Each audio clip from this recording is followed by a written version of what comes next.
Generation മാറി. ടെക്നോളജികൾ മൂലം നമ്മൾ മൊബൈൽ ഫോണിൻ്റെ കൂടെ സിനിമകളൊക്കെ ഇപ്പോൾ കാണുന്നുണ്ട്. സിനിമകൾ വരുന്ന മുമ്പിൽ നമ്മൾ തിയേറ്ററിൽ പോയി സിനിമ കാണും. ആ തിയേറ്ററൊക്കെ വരുന്ന മുമ്പിൽ നാടകക്കൂത്ത് കാണും.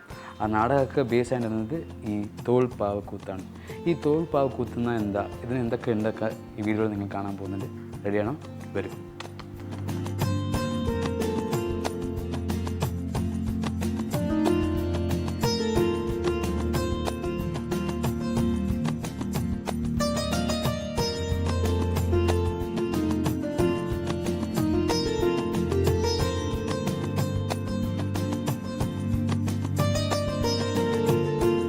തോൽപ്പാവക്കൂത്തിൽ ഇപ്പോൾ നമ്മളിവിടെ ഇരിക്കുന്നത് വന്നത് രാജീവ് പുലവരാണ്. സാർ നമസ്കാരം. നമസ്കാരം സാർ. തോൽപ്പാവക്കൂത്ത് എന്ന് പറയുമ്പോൾ ഞങ്ങൾ പത്മശ്രീ രാമചന്ദ്ര സാർ പുലവർ സാർ വീട്ടിൽ വന്നപ്പോൾ നിങ്ങളെ നോക്കി. അപ്പോൾ ഇവിടെ ഇരിക്കുന്നതൊക്കെ അവാർഡ്സും നിങ്ങളും അതിൽ നിങ്ങളുടെ ഫോട്ടോസൊക്കെ ഉണ്ട്. നിങ്ങൾ എത്ര കൊല്ലമായിട്ട് ഈ തോൽപ്പാവക്കൂത്തിലുണ്ട്? എൻ്റെ പേര് രാജീവ് പുലവർ. ഒരു 13 തലമുറകളായിട്ട് ഈ തോൽപ്പാവക്കൂത്ത് കലാകുടുംബത്തിലെ കലാകാരന്മാരാണ്. ഏകദേശം കഴിഞ്ഞൊരു 26-27 കൊല്ലമായിട്ട് ഈ പാവകളി രംഗത്ത് വളരെ സജീവമായിക്കൊണ്ട് പരമ്പരാഗത പാവകളിയെ നിലനിർത്തിക്കൊണ്ട് തന്നെ നൂതനമായ രീതിയിലുള്ള പാവകളിയെ അവതരിപ്പിച്ചു വരുന്നു. രാമായണം കഥകൾക്ക് പുറമെ അച്ഛനോടൊപ്പം ചേർന്നുകൊണ്ട് ഗാന്ധിയും യേശുവും പഞ്ചതന്ത്രം കഥകളും ബോധവൽക്കരണ നാടകങ്ങളും കൂടാതെ മ്യൂസിക്കൽ ഫ്യൂഷൻ പ്ലേ എല്ലാം പാവനാടകത്തിലൂടെ അവതരിപ്പിച്ചു വരുന്നുണ്ട്. ഈ തോൽപ്പാവക്കൂത്തിലൊന്ന് ഈ പാവകളാണ് വളരെ ഇമ്പോർട്ടൻറ്റ്. ഈ പാവകളൊക്കെ എങ്ങനെ വരുന്നുണ്ട്, എങ്ങനെ ചെയ്യുന്നുണ്ട്, ഇതൊക്കെ ഈ കാണുന്ന പാവകളെല്ലാം ഓരോ ബോക്സിലും വ്യത്യസ്ത രീതിയിലുള്ള സ്റ്റോറീസിനായിട്ട് ഉപയോഗിച്ചിരിക്കുന്ന പാവകളാണ്. ഈ ബോക്സിൽ നിങ്ങൾ പാവകളാണ്. അതായത് ഞങ്ങൾ സ്റ്റോറീസിന് വേണ്ടി ഉപയോഗിച്ച് കൊണ്ടുപോകാൻ വേണ്ടി, പെർഫോമൻസിന് വേണ്ടി ഉപയോഗിക്കുന്ന ഈ സ്റ്റൈലിൽ തന്നെ ഫോളോ പണ്ട് കാലത്തൊക്കെ നമ്മൾ ബാംബുവിൻ്റെ ഒരു ബോക്സാണ് ഉണ്ടായിരുന്നത്. പക്ഷെ ഇന്നിപ്പോൾ അത്തരം ബോക്സ് ഒന്നും ഉണ്ടാക്കി കിട്ടുന്നില്ല. അതൊക്കെ വളരെ ബുദ്ധിമുട്ടാണ്. ഇത്തരത്തിലുള്ള അയൺ ബോക്സ് ഒക്കെ ഉപയോഗിച്ചുകൊണ്ടാണ് നാം ഇന്ന് ഇതൊക്കെ ചെയ്തുകൊണ്ട് പോകുന്നത്. അപ്പോൾ ഇതിൽ ഏകദേശം ഒരു 160ഓളം പാവകളെ ഉപയോഗിച്ചിട്ടുണ്ട്. അതെ അതെ അതെ. ഇത് നമുക്ക് ഏറ്റവും പാവക്കൂത്ത് എന്താണെന്ന് എല്ലാവരും ചോദിച്ചു കഴിഞ്ഞാൽ കേരളത്തിലുള്ള കുട്ടികളോട് പാവക്കൂത്ത് കണ്ടിട്ടുണ്ട് ചോദിച്ചിട്ട് ഞാൻ പറയുന്നത് മീശമാധൻ സിനിമയിൽ കണ്ടിട്ടുണ്ട് എന്നാണ് പറയുന്നത്. ഇത് മീശമാധനിലൊക്കെ അഭിനയിച്ച അതേ മാൻ തന്നെയാണ് ഈ കാണുന്നത്. ശരിക്കും ഈ മാനാണ് മീശമാധനിൽ ദിലീപിനോടൊക്കെ അഭിനയിച്ച് ആ പാട്ട് സീനിലൊക്കെ വളരെ രസകരമായ രീതിയിലൊക്കെ പോകുന്നത്. ഇങ്ങനെയാണ് പിടിക്കുന്നത്. ഇങ്ങനെ പിടിക്കാം, മാനിനെ ഇങ്ങനെ കളിപ്പിക്കാം, ഇങ്ങനെ വരാം. അത് കഴിഞ്ഞ് മാനിനെ നമുക്ക് എളുപ്പം കുറച്ച് കഷ്ടം. 1-2-3 പ്രാക്ടീസ് ചെയ്ത് കഴിഞ്ഞാൽ നമുക്കിതിനെ ഒരു മാനിൻ്റെ എങ്ങനെ ചലിക്കും, ആ മൃഗം എങ്ങനെ ചലിക്കുമെന്ന് ആർട്ടിസ്റ്റ് ആദ്യം സ്റ്റഡി ചെയ്യണം. ഓരോ പാവകളും ഓരോ കഥാപാത്രങ്ങളിലേക്ക് കലാകാരൻ മാറണം. അപ്പോൾ എങ്ങനെയൊക്കെ ചലിപ്പിക്കണം നമ്മൾ കണ്ടറിഞ്ഞുകൊണ്ട് വേണം ഇതേ രീതിയിൽ പാവകളൊക്കെ മൂവ്മെൻറ്റ്സ് പിടിക്കാൻ. അപ്പോൾ നിങ്ങൾ ഈ പാവൊക്കെ ക്രിയേറ്റ് ചെയ്യുമ്പോൾ തന്നെ ഇപ്പോൾ ഈ ഭാഗം വന്ന് ഇങ്ങനെ പോകണം, ഈ ഭാഗം ഇങ്ങനെ പോകണം. അതെ അതെ അതെ. ഏതെല്ലാം പാവകൾ ചലിക്കണം, ഏതെല്ലാം ഭാഗം ഏതെല്ലാം ശൈലിയിലൂടെ ചലിക്കണം എന്നൊക്കെ നമ്മളും ഒന്ന് ഡിസൈൻ ചെയ്യുന്ന സമയത്ത് തന്നെ മുന്നേ കൂട്ടി കാണണം. കാരണം നമുക്കൊരിക്കലും ഇതെങ്ങനെയാണ് ഓഡിയൻസിന് കാണുന്നതെന്ന് ഒരിക്കലും നമുക്കറിയില്ല. നമ്മുടെ ഒരു ഇമാജിനേഷനാണ് ഇത് ഇങ്ങനെയൊക്കെ വരണം എന്ന രീതിയിലേക്ക് പാവകളെ ചിട്ടപ്പെടുത്തി കൊണ്ടുവരിക. എനിക്ക് വളരെ ഹാപ്പിയാണ്ട് മീശമാധൻ വരുന്ന ഇപ്പം ഞാനിത് ഇങ്ങനെ ഫോട്ടോ ഒക്കെ എടുത്തിട്ടുണ്ട്. ഓക്കെ. ആൻഡ് ഇപ്പോൾ ഇതിൽ ഫുൾ എല്ലാ കളർ പാവകളും ഉണ്ട്. പുതിയ പുതിയ രീതിയിലുള്ള കളറൊക്കെ കൊടുത്തു വരുന്ന രീതിയിലുള്ള പാവകളും ഇന്ന് നാം ചെയ്തു വരുന്നുണ്ട്. അപ്പോൾ അത് കുറച്ചും കൂടി പാവകളെ നമുക്ക് നൂതനമായ രീതിയിലുള്ള ശൈലിയിലേക്ക് കൊണ്ടുവരുന്നതിന് വേണ്ടിയാണ് അത്തരത്തിലുള്ളൊരു പാറ്റേൺസ് ഒക്കെ ഉപയോഗിച്ചുകൊണ്ട് നാം ചെയ്തു വരുന്നത്. കുറച്ചും കൂടി വലിയ സൈസിലൊക്കെ വരുമ്പോൾ കുട്ടികൾക്ക് ഒരു കൗതുകമാണ് ഇത്തരത്തിലുള്ള പാവകളെ ഇങ്ങനെ പുതിയ രീതിയിലുള്ള കളറിങ് ശൈലിയൊക്കെ ഉപയോഗിച്ച് വരുന്ന സമയത്ത് കുറച്ചുകൂടി പാവകൾ ഡെക്കറേറ്റീവ് ടൈപ്പിലേക്ക് മാറുന്ന സമയത്ത് പുതിയ തരത്തിലുള്ള ഓഡിയൻസിനെ നമുക്ക് ക്യാച്ച് ചെയ്യാൻ സാധിക്കുന്നുണ്ട്. ഇത് നമ്മുടെ ഒരു മിനി തിയേറ്ററാണ്. പണ്ട് വീടിൻ്റെ അകത്തായിരുന്നു ഇത്തരം അവാർഡ്സുകളെല്ലാം നമ്മൾ വെച്ചിട്ടുണ്ടായിരുന്നത്. പിന്നെ വീടിൻ്റെ അകത്ത് സ്പേസ് നിറഞ്ഞോടുകൂടി ഒരു മിനി തിയേറ്റർ എന്ന രീതിയിലേക്ക് ഇവിടെ ഒരു ഏരിയ മാറ്റം വരുത്തി ഇവിടെ നമ്മൾ അതിനുള്ളൊരു സർഫേസ് മാറ്റിക്കൊണ്ടിരിക്കുകയാണ്. ഒരു പാവകളിക്ക് കിട്ടുന്ന ഒരു അംഗീകാരങ്ങളുണ്ട്. ഇപ്പോൾ പാവകളെ കൂടുതൽ സമൂഹം അംഗീകരിച്ചു വരുന്നുണ്ട്. അന്യം നിന്ന് പോയിരുന്ന കലാരൂപത്തിൽ നിന്ന് മാറ്റം വരുത്തിക്കൊണ്ട് ഇന്ന് ഞങ്ങൾ സ്ട്രഗ്ലിംഗ് ആർട്ടിസ്റ്റാണ്. അപ്പോൾ ഇതിനെ ഇപ്പോൾ ഈ പരിമിതികളായ സ്ഥലത്ത് നിന്നുകൊണ്ട് പാവകളിക്ക് നൂതനമായ രീതിയിലൊക്കെ ചെയ്തു വരുന്നു. ഇപ്പോൾ ഇവിടെ വ്യത്യസ്ത രീതിയിലുള്ള അംഗീകാരങ്ങളും പാവകളിക്ക് ലഭിച്ച അംഗീകാരങ്ങളൊക്കെ ഇവിടെ ഞങ്ങൾ സൂക്ഷിച്ചു വെച്ചിരിക്കുകയാണ്. ഇതൊരു മിനി തിയേറ്ററാണ്. ഈ തിയേറ്ററിൻ്റെ പ്രത്യേകത എന്ന് പറയുന്നത് ഒരേ സമയം തന്നെ നമുക്ക് ഷാഡോ പപ്പറ്റ് പെർഫോമൻസും സ്ട്രിങ് പപ്പറ്റ് പെർഫോമൻസും കാണിക്കാൻ പറ്റാവുന്ന രീതിയിലാണ് നാം ഇവിടെ ചിട്ടപ്പെടുത്തി വെച്ചിരിക്കുന്നത്. സോ അപ്പോൾ ഇത് മിനി തിയേറ്റർ എന്ന് പറയുമ്പോൾ ഇപ്പോൾ നിങ്ങൾ ഇവിടെയാണ് എല്ലാം കാണിക്കുന്നത്. ചെറിയ ചെറിയ ഡെമോൺസ്ട്രേഷൻ വർക്ക്ഷോപ്പും കാര്യങ്ങളെല്ലാം ഇവിടെയാണ് ചെയ്യുന്നത്. നമുക്ക് കുറച്ചും കൂടി വിപുലമായൊരു തിയേറ്റർ കൂടിയുണ്ട്. ഏകദേശം ഒരു 100ഓളം പേർക്ക് ഇരുന്ന് കാണാവുന്ന രീതിയിലേക്കുള്ള ഒരു കൊച്ചു പാവകളിക്ക് വേണ്ടി ഒരു തിയേറ്ററാണ്. അപ്പോൾ അതാണ് മെയിൻ തിയേറ്റർ. അതാണ് മെയിൻ തിയേറ്റർ. അപ്പോൾ അങ്ങോട്ട് പോകാം. യെസ്. അപ്പോൾ അവിടെ വളരെ വ്യത്യസ്ത രീതിയിലുള്ള പാവകളും തിയേറ്ററും നമ്മുടെ കൂത്തുമാടം ഒക്കെ ഇൻസ്റ്റാൾ ചെയ്തിരിക്കുന്നത് അവിടെയാണ്.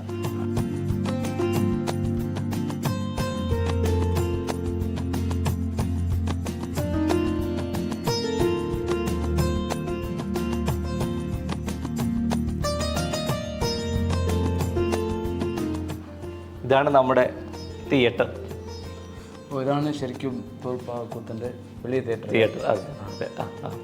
അച്ഛൻ ഈ ഒരു തിയേറ്റർ ഉണ്ടാക്കുന്നത് ഒരു 2006, 2007 കാലഘട്ടങ്ങളിലാണ്. കാരണം അതുവരെ പാവക്കൂത്തിനെ കുറിച്ച് കാണുവാനും അല്ലെങ്കിൽ ആസ്വദിക്കുവാനും ഉണ്ടെങ്കിൽ ക്ഷേത്രാംഗണിൽ മാത്രമേ ഉണ്ടായിരുന്ന അവസരങ്ങളാണ്. അച്ഛനാണ് എന്തുകൊണ്ട് നമുക്ക് വീട്ടിൽ തന്നെ ഒരു തിയേറ്റർ ഉണ്ടാക്കി കഴിഞ്ഞാൽ ഇത് രാത്രി മാത്രമല്ല എപ്പോൾ വേണമെങ്കിലും കാണുവാനും പഠിക്കുവാനും വേണ്ടിയുള്ളൊരു തിയേറ്റർ കൂടിയായിട്ട് ഇത് മാറി. അപ്പോൾ തുടക്കത്തിലൊക്കെ അച്ഛനും അമ്മയൊക്കെ വളരെ കലഹമായിരുന്നു, എന്തിനാണ് തിയേറ്റർ, ആരാ കാണാൻ വരിക എന്ന രീതിക്ക്. പക്ഷേ ഇന്ന് ഈ തിയേറ്റർ നമുക്ക് ഇതിൻ്റെ പരിധി നമുക്ക് പോരാ. ഇത് കാണാൻ പഠിക്കാനൊക്കെ ഒത്തിരി പേര് വരുന്നൊരു ദിവസവും ഒരു ടൂറിസ്റ്റ് സെൻ്ററായിട്ട് നമുക്കിന്ന് പാവകളിനെ മാറ്റാൻ വേണ്ടി സാധിച്ചിട്ടുണ്ട്. അപ്പോൾ ഇവിടെ വിവിധ രീതിയിലുള്ള വ്യത്യസ്ത രീതിയിലുള്ള പാവകളൊക്കെയാണ് നാം ഇവിടെ എക്സിബിറ്റ് ചെയ്ത് വയ്ക്കുന്നത്. അതോടൊപ്പം തന്നെ ഇന്നിപ്പോൾ പെർഫോമൻസ് സ്റ്റൈലിൽ നിന്ന് മാറ്റം വരുത്തി പാവകളിയെ ക്രാഫ്റ്റ് തലത്തിലേക്ക് നാം ഒന്ന് ഡെവലപ്പ് ചെയ്ത് വന്നിട്ടുണ്ട്. നിങ്ങൾ നെക്സ്റ്റ് അടുത്തതൊന്ന് ഇത് ഷാഡോ അല്ലാണ്ട് അങ്ങനെ വീട്ടിൽ വെക്കുന്ന പോലെ. അതെ. പല വീടുകളിലും ഈ പെയിൻറ്റിങ്സ് വെക്കുന്ന പോലെ തന്നെ വീടുകളിലും പാവകളെ ഡിസ്പ്ലേ ചെയ്ത് വെക്കാവുന്ന രീതിയിലേക്ക് നാം ഇന്ന് ഡെവലപ്പ് ചെയ്ത് കൊണ്ടുവന്നിരിക്കുകയാണ്. അപ്പോൾ ഇതൊക്കെ ഒന്ന് ഒരു സ്റ്റോറി ആയിട്ട് ഉണ്ടാവുമല്ലേ? ഇതിപ്പോൾ പല രീതിയിലാണ്. ഇത് നമ്മുടെ ശ്രീരാമ പട്ടാഭിഷേകത്തിൻ്റെ സീതാണ്, അത് സീതാ കല്യാണമാണ്, അത് ഗജേന്ദ്രമോക്ഷം, അങ്ങനെ പല പല സ്റ്റോറീസും നാം ഇന്ന് പാവക്കൂത്തിലൂടെ ചെയ്തു വരുന്നുണ്ട്. ഇതൊരു ഇൻഡോനേഷ്യൻ വർക്കിൻ്റെ ഒരു അഡാപ്റ്റേഷനാണ് നാം നമ്മുടെ ശൈലിയിലേക്ക് മാറ്റം വരുത്തിക്കൊണ്ടൊക്കെ ചെയ്തത്. അപ്പോൾ ഇതൊക്കെ വന്നിട്ട് ഇതും ഈ പാവക്കൂത്തിൽ വരുന്ന. അതെ. പാവകളി 4 രീതിയിലുണ്ട്. ഒന്ന് നിഴൽപ്പാവകളി, നൂൽപ്പാവകളി, കയ്യുറപ്പാവകളി, കോൽപ്പാവകളി. അങ്ങനെ ബേസായിട്ട് 4 രീതിയിലുള്ള പാവകളിയാണ് നമുക്കിവിടെ കാണാൻ സാധിക്കുന്നത്. പിന്നെ ഏകദേശം ഒരു 12 തരത്തിലുള്ള പാവകളിയൊക്കെ നമുക്കിവിടെ കാണാൻ സാധിക്കും. ഇത് നമ്മുടെ ഏറ്റവും ബേസായിട്ട് ഉപയോഗിക്കുന്ന ഫിംഗർ മാത്രം ഉപയോഗിച്ചുകൊണ്ട് ചെയ്യുന്ന രീതിക്കാണ്. ഹലോ,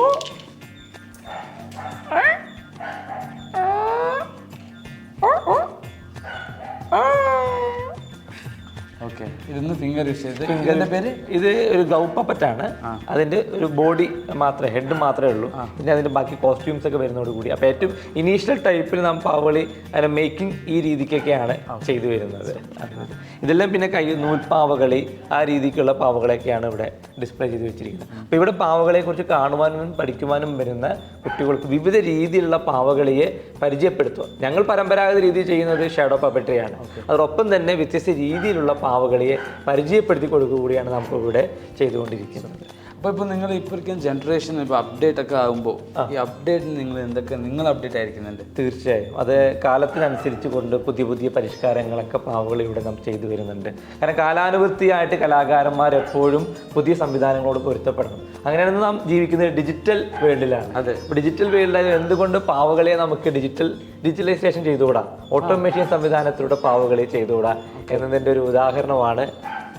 ഓട്ടോമേഷൻ അത് സ്വിച്ച് ഇട്ട് കഴിഞ്ഞാൽ പാവകൾ ചലിക്കുന്ന രീതിയിലേക്ക് നാം ചെയ്തു പോകുന്ന രീതിയുണ്ട്. പക്ഷേ ഇപ്പോൾ ഇത് നിങ്ങൾ സ്റ്റോറി പറയുന്ന ബേസിൽ നിങ്ങൾ സ്റ്റോറി പറയുമ്പോൾ നിങ്ങളത് കറക്റ്റായിട്ട് ആ സമയത്തിൽ ചെയ്യും. അതെ. പക്ഷേ മെഷീനായിട്ട് വരുമ്പോൾ അപ്പോൾ അത് നിങ്ങൾ അതിൽ പ്രോഗ്രാമിംഗ് ചെയ്തു വരുന്ന രീതിക്കാണ് നാം അത് ഇൻസ്റ്റാൾ ചെയ്തുകൊണ്ടിരിക്കുന്നത്. പക്ഷെ അത് വലിയൊരു കോസ്റ്റ്ലി ആണ്, ബഡ്ജറ്റാണ്. പക്ഷെ നമുക്ക് ഇതിപ്പോൾ ഒരു റിസർച്ച് PhD പഠിക്കാൻ വന്ന ഒരു കുട്ടിയുടെ ഒരു പ്രൊജക്റ്റാണ് ഈ കാണുന്ന ചെറിയൊരു രീതിയിലുള്ള മാനിൻ്റെ ആ ഒരു ഭാഗത്തോടു കൂടി വരുന്നത്. ഇതിനെ നമുക്ക് സെൻസറിങ് ടൈപ്പിലൂടെയൊക്കെ വളരെ രസകരമായ രീതിയിലൊക്കെ നമുക്ക് ചെയ്യാവുന്ന ഒന്നുകൂടിയാണ്. അപ്പോൾ നമ്മുടെ ഒരു ഭാവിയിലുള്ളൊരു വലിയൊരു പ്രൊജക്റ്റ് എന്ന് പറയുന്നത് എങ്ങനെ നമുക്ക് ഇത്തരം റോബോട്ടിക് ടൈപ്പിലുള്ള പാവകളെ ഓട്ടോമേഷൻ സംവിധാനത്തിലൂടെ ഡിജിറ്റൽ ലൈറ്റ് ആൻഡ് ഷാഡോ എന്ന രീതിക്കൊക്കെ മാറ്റം വരുത്തി കൊണ്ടുവന്നുകൂടാ എന്ന രാമായണത്തെ ഇത്തരത്തിലുള്ള പുതിയ രീതിയിലുള്ള പഠനമൊക്കെ നടന്നുകൊണ്ടിരിക്കുന്നുണ്ട്. ആൻഡ് ഇത് വന്ന് നമ്മുടെ ഭാരതപ്പുഴയുടെ സ്റ്റോറി ഓഫ് റിവർ നിള എന്നാണ് നാം ഇതിനെ പറയുന്നത്. അപ്പോൾ പാവകളിയുടെ പാറ്റേൺസ് എല്ലാം കൊത്തുപണികളെല്ലാം ചേർത്ത് വെച്ചുകൊണ്ട് ഒരു ക്രാഫ്റ്റ് മേക്കിംഗ് ആണ് ഇതിലൂടെ ഡിസ്പ്ലേ ചെയ്ത് വെച്ചിരിക്കുന്നത്. ഇതിൽ വിവിധ രീതിയിലുള്ള കൊത്തുപണികളൊക്കെ നമുക്ക് കാണാൻ സാധിക്കും. ഇത് അർദ്ധചന്ദ്രൻ, നമ്മുടെ ഹാഫ് മൂൺ എന്ന് പ്രതിദാനം ചെയ്തുകൊണ്ടിരിക്കുന്നു. പിന്നെ വീരാളിപ്പട്ട്, സമ്പന്നതയെ, റോയൽറ്റിയെ പ്രതിദാനം ചെയ്യുന്ന രീതിയിലുള്ള കൊത്തുപണികളൊക്കെ നമുക്ക് ഈ പാവയിലൂടെയൊക്കെ കാണാൻ സാധിക്കും. ഇത് തായ്ലൻഡിലുള്ള അവിടുത്തെ ഒരു പാവയാണ്. തായ്ലൻഡിലും പാവയുണ്ട്. അവിടെയും രാമായണ സ്റ്റോറീസ് ചെയ്യുന്നത്. India, China, Indonesia, Thailand, Bali, ഇവിടെയൊക്കെ പാവകളിക്ക് വലിയ പ്രാധാന്യമുണ്ട്. അപ്പോൾ പാവകളി സംഘം ഇന്ത്യയിൽ നിന്നും അങ്ങോട്ട് മൈഗ്രേറ്റ് ചെയ്ത് പോയതാണോ അത് അവിടെ നിന്ന് ഇങ്ങോട്ട് വന്നതാണല്ലോ എപ്പോഴും തർക്ക വിഷയമാണ്. കാരണം ഇത് ലോകത്തിലെ ആദ്യത്തെ കലാരൂപം. നിഴലാട്ടമാണ്. മനുഷ്യൻ അവനോടൊപ്പം ചലിക്കുന്ന ഒന്നാണ് നമ്മുടെ നിഴലുകൾ. ആ നിഴലുകൾ പിന്നീട് രൂപാന്തരമാണ് നൃത്തമായും നാടകമായും അനിമേഷനായും ജിഫ് പോലെയുള്ള ടെക്നോളജികൾ. അപ്പോൾ ഇപ്പോഴും അവിടെയും പാവകളിയുണ്ട്, അവരുടേതായ ശൈലിയിലൊക്കെ ചെയ്തു വരുന്നുണ്ട്. ഓക്കെ, സോ നിങ്ങൾ ഇത്ര ഇൻഫർമേഷനൊക്കെ പറയുമ്പോൾ നമുക്ക് ഈ തോൽ പാവക്കളി എങ്ങനെ ഉണ്ടാവുമെന്ന് കാണുന്ന ആശയമുണ്ട്. തീർച്ചയായും. അപ്പോൾ ഞാൻ അത് കാണാൻ പോകുന്നുണ്ട്. ഓക്കെ. പരമ്പരാഗത രീതിയിൽ കൂടുതലുള്ള എണ്ണ വിളക്കുകളുടെ വെളിച്ചത്തിലുള്ള ആ ദൃശ്യഭംഗിയോട് കൂടി തന്നെ നമുക്ക് പാവകളി കാണാം.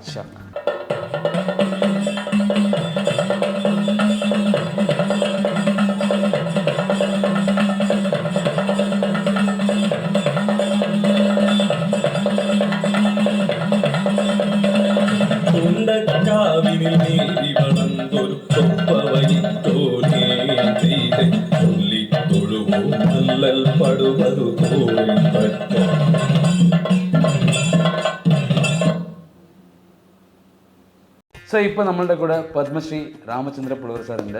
സോ അപ്പോൾ നമ്മളിപ്പോൾ തന്നെ കളിയിൽ നിന്ന് കണ്ടതാണ് സാർ. ശരിക്കും പറഞ്ഞാൽ അതൊന്നും സൂപ്പറായിട്ട് വന്നു സാർ. ജീവിതത്തിൽ ഞാൻ ഒരു പ്രാവശ്യമെങ്കിലും ഞാൻ നേരോട്ട് കാണുന്ന ആശിച്ചു.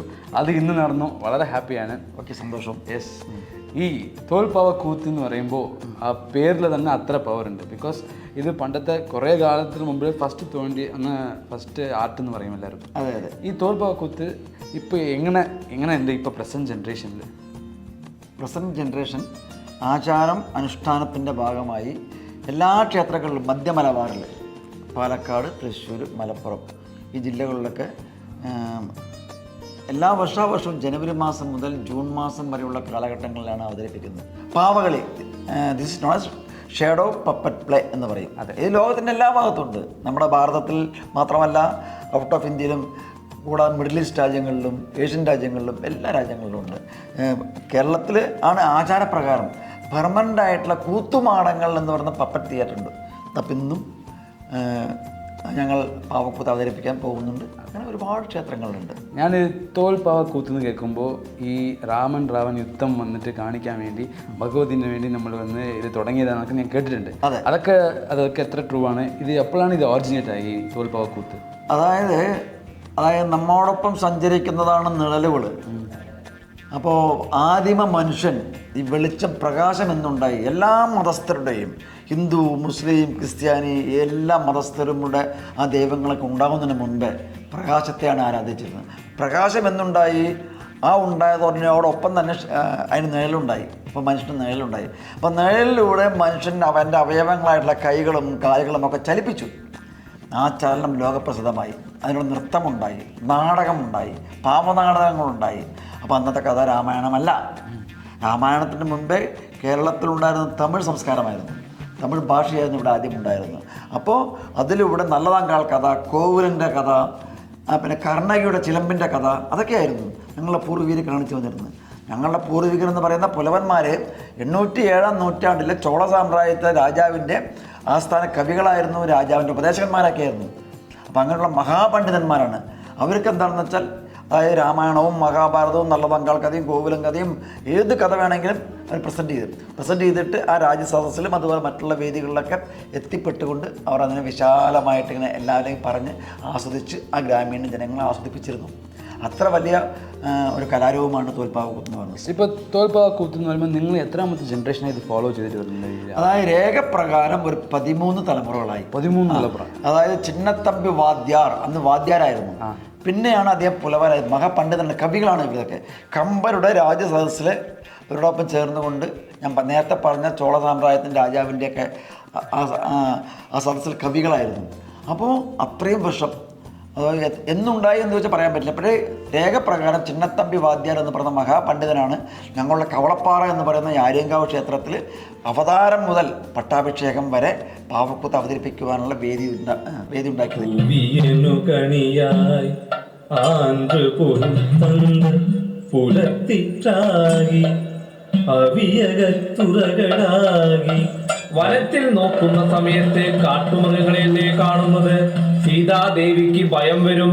ഈ വനത്തിലെ കാട്ടുമൃഗങ്ങൾ ഓടിപ്പോകുവാൻ വില്ലു വളച്ച് വിൽധ്വനി കേൾപ്പിക്കാം. എടാ എടാ സ്മാപ്പൈ.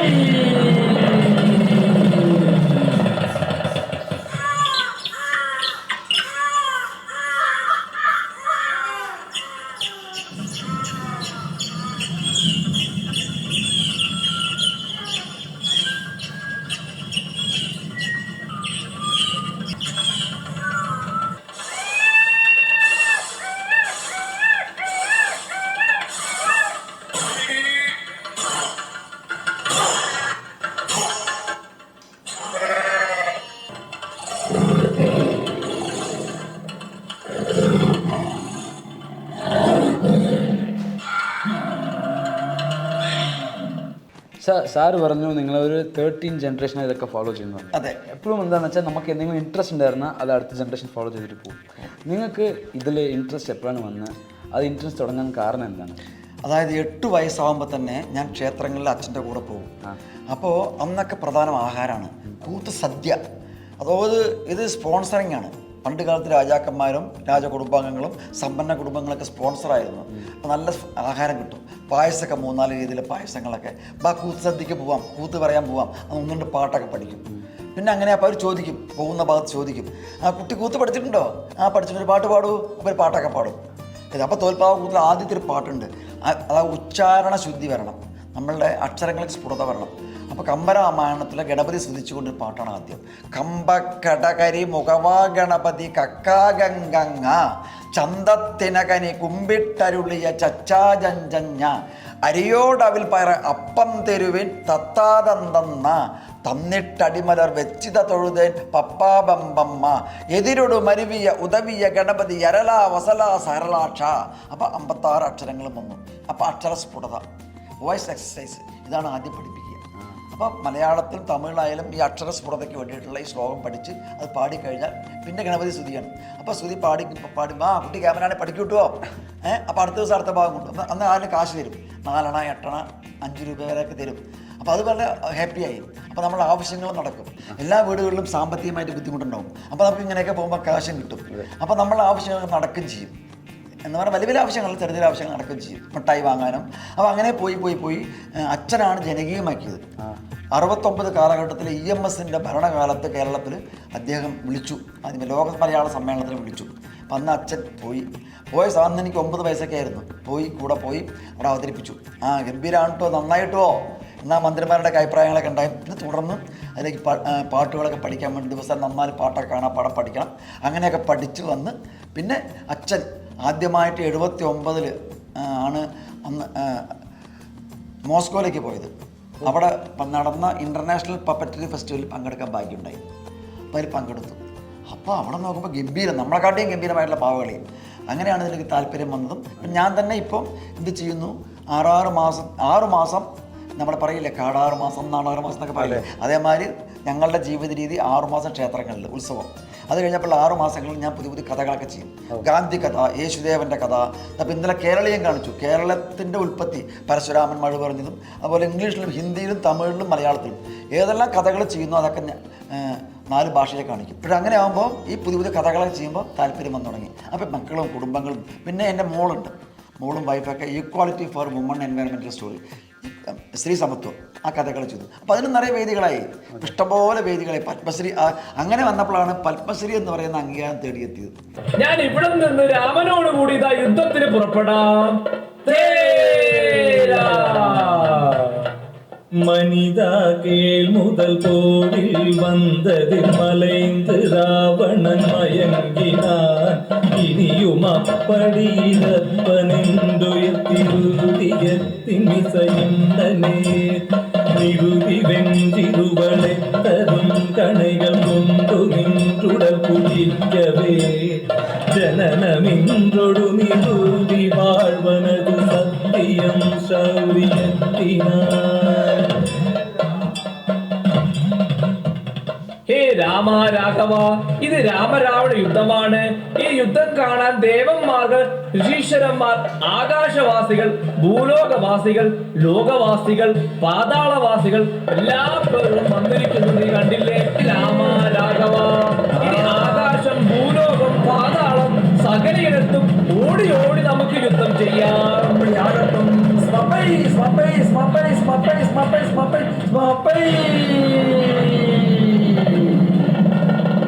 രാവണ, നിന്റെ കയ്യിലിരിക്കുന്ന വില്ല് ഞാൻ മുറിക്കുന്നു. എടാ എടാ സ്വാപ്പൈ. ദേവാദികൾ മൂവാദികൾ കാണും സാക്ഷിയാകെ ലോകോപദ്രവകാരിയാകിയ രാവണവധം ചെയ്യുന്നു, രാവണവധം ചെയ്യുന്നു, രാവണവധം ചെയ്യുന്നു.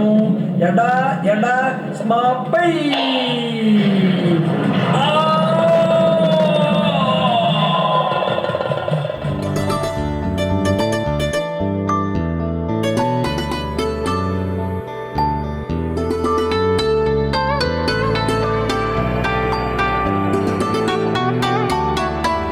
ഈ പാവക്കുത്ത് എന്ന് പറയുമ്പോൾ ഇപ്പോൾ എന്തെന്നാൽ എല്ലാം വന്നിട്ട് നിങ്ങൾ ആ പാവകൾ വെച്ച് വന്നിട്ട് ഉണ്ടാക്കുന്നു. സോ അപ്പോൾ ആ പാവകൾ ഉണ്ടാക്കുമ്പോൾ ഇപ്പോൾ വന്ന് ടെക്നോളജി ഡെവലപ്മെൻറ്റ് കൂടി, അപ്പോൾ ഇതിന് കുറേ മെഷീൻസൊക്കെ വന്നു. ബട്ട് സ്റ്റിൽ ഇപ്പോഴും വന്ന് എല്ലായിടത്തും വന്ന് ഈ വിളക്കുകളൊക്കെ കത്തിച്ച് അതൊക്കെ ചെയ്യുന്നത് അത് ഒരു ട്രഡീഷണൽ ഫോർമേഷൻ ആണോ, ഇല്ലെങ്കിൽ അത് തന്നെ കറക്റ്റായി ഉണ്ടാവും? അതായത് നമ്മുടെ സംസ്കൃതി, നമ്മുടെ സംസ്കാരം എന്ന് പറയുന്നത് ഈ വിളക്കുകളൊക്കെ വെച്ചിട്ടാണ്. ആന്ധ്ര, തമിഴ്നാട് ഇവിടെയൊക്കെ ഉണ്ടായിരുന്നു. പക്ഷെ അവരുടെ സംസ്കൃതി വിളക്കുകളൊക്കെ മാറ്റി അത് ഇലക്ട്രിക് ബൾബ് ഉപയോഗിക്കാൻ തുടങ്ങി. അപ്പോൾ ഞങ്ങൾ എവിടെയെല്ലാം മാക്സിമം ഈ ഓയിൽ ലാംപ്സ് യൂട്ടിലൈസ് ചെയ്യാൻ പറ്റുമോ അത് ചെയ്യുന്നുണ്ട്. മനസ്സിലായില്ലേ? ഇപ്പോൾ എന്താ പറയുക, ചില AC ഹാളിലൊക്കെ, AC മാളിലൊക്കെ വേണമെന്ന് പറയും. അപ്പോൾ അവിടെയൊക്കെ എന്ത് ചെയ്യും, ഞങ്ങൾ സാധാരണ പ്രത്യേകമായിട്ടുള്ള യെലോജിൻ ബൾബുകളുണ്ടല്ലോ, ഈ മഞ്ഞ എന്താ പറയുക വാംലൈറ്റൊക്കെ, അതൊക്കെ ഉപയോഗിക്കുന്നുണ്ട്. അപ്പോൾ അതിൻ്റെ എഫക്റ്റ് കിട്ടും. അപ്പം അതൊക്കെ കിട്ടുമ്പോൾ അത് ഉപയോഗിക്കും. അപ്പം തീരെ പറ്റില്ല. ഇപ്പം അമേരിക്കയിൽ ഞാൻ പോയ സമയത്ത് 18 സ്റ്റേറ്റിൽ പോയി, 42 ഫ്ലൈൻ കയറിപ്പോയി. അപ്പോൾ അവിടെ എല്ലാ ഭാഗത്തും അവിടെ എന്താ ഫയർ ഉപയോഗിക്കാൻ പാടില്ല. അതായത് വെർമൗണ്ട് എന്ന സ്ഥലത്ത്, നമ്മുടെ നയാഗ്ര അതിൻ്റെ ബോർഡറിലാണ്. അവിടെ പീറ്റർ ഷൂമാൻ എന്ന് പറഞ്ഞ വലിയ ലോകം അറിയുന്ന പാവളിക്കാരുണ്ട്, 42 ബസ്സുകളൊക്കെ വെച്ചുകൊണ്ട്. അപ്പോൾ അദ്ദേഹം പറഞ്ഞു, ഒരു കാര്യം ചെയ്യൂ, ഞങ്ങളുടെ ഭാഗത്ത് മാത്രം ഇങ്ങനെ ചെയ്യൂ. അങ്ങനെ ഒരു എന്താ പറയുക, ഒരു ഹില്ലേരിയാണ്. അപ്പോൾ അവിടെ അങ്ങനെ വലിയ ടൗണൊന്നുമല്ല. അപ്പോൾ അദ്ദേഹത്തിൻ്റെ അവിടെ ചെയ്തു, വളരെ ഗംഭീരമായിട്ട് ചെയ്തപ്പോൾ അവർ ഇഷ്ടപ്പെട്ടു. ഗംഭീരമായിട്ടുള്ള ഓഡിയൻസ് ഉണ്ടായിരുന്നു. അപ്പോൾ അങ്ങനെയുള്ള ഭാഗങ്ങളിലൊക്കെ എവിടെയൊക്കെ അവസരം കിട്ടുമോ അവിടെയൊക്കെ ഓയിൽ ലാംപ്സ് ഉപയോഗിക്കും. അല്ലാത്ത ഭാഗത്ത് എങ്ങനെയാണോ അത് മാറ്റം വരുത്തിക്കൊണ്ട് നമ്മുടെ വാം ലൈറ്റുകളും എന്താണോ അപ്പോഴത്തെ ആവശ്യം ആ രീതിക്ക് മാറ്റം വരുത്തി. അതേമാതിരി തന്നെ പാവകളുടെ ചലനങ്ങൾ, ഇപ്പോൾ ഞങ്ങളൊരു വീട്ടിലേക്ക് ഞങ്ങൾ മിക്കവാറും ടൂറൊക്കെ പോകുന്ന സമയത്ത് ഇപ്പോൾ വീട്ടിൽ തന്നെ ഈ എന്താ കമ്പ്യൂട്ടറിൻ്റെ ഓട്ടോമോഷൻ ഉണ്ട്. അപ്പോൾ അത് ഉപയോഗിച്ചുകൊണ്ട് കാണിച്ച് വയ്ക്കും. ഇനി അതൊന്നും ഒന്നുകൂടി ഡെവലപ്പായിട്ട് ചെയ്യണം എന്നുള്ള ആഗ്രഹമാണ്. എല്ലാം സാമ്പത്തികമാണുള്ള ആവശ്യം. Thank you so much for the wonderful intro sir. Thank you. ശരിക്കും പറഞ്ഞാൽ നമ്മുടെ ഷാഡോസിന് എത്ര വാല്യൂ ഉണ്ടെന്ന് നിങ്ങൾക്ക് ഇന്ന് വീഡിയോയിൽ അറിഞ്ഞിരിക്കും. തോൽപ്പാവ കൂത്തുന്ന എന്താ എന്ന് നിങ്ങൾ കേട്ട് കണ്ടു, കുറേ ഇൻഫർമേഷൻ നിങ്ങൾക്ക് കിട്ടിയിരിക്കും. തീർച്ചയായും ഇതേപോലെ ഒരു എപ്പിസോഡിൽ നിങ്ങളെ കാണാൻ വരാം. And bye from Rakesh. ഇത് solo season 2 Palakkad series.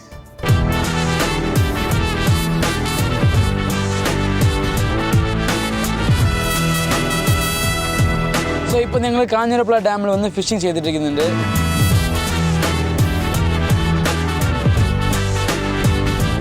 Morning ഡാമിൽ പിടിച്ച മീനിനെ നമ്മളെന്ത് ഗ്രിൽ ഫിഷ് ചെയ്യാൻ പോകുന്നുണ്ട്.